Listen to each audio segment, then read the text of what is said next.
வீடு பேசுங்க.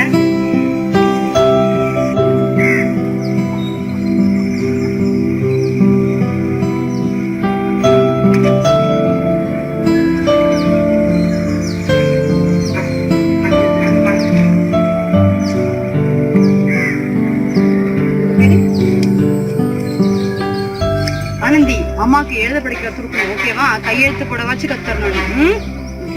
நீயாவது நல்லா படிமா. செல்லாங்க லெட்டர் ஒன்று வந்துருது, இது படிச்சு காமிச்சல.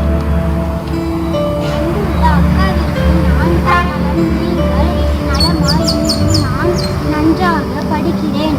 எனக்கு உடல் நலம் சற்று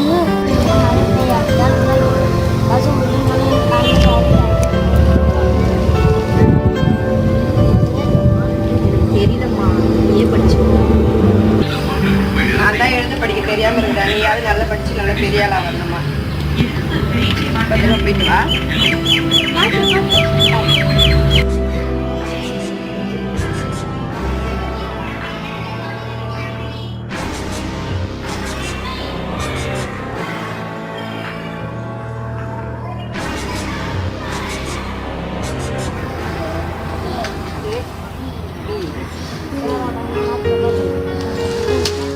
என்ன பண்றீங்க?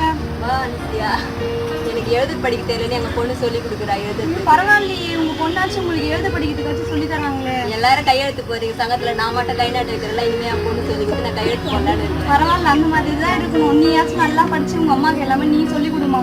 சரி, வரேன். போயிட்டு வாமா.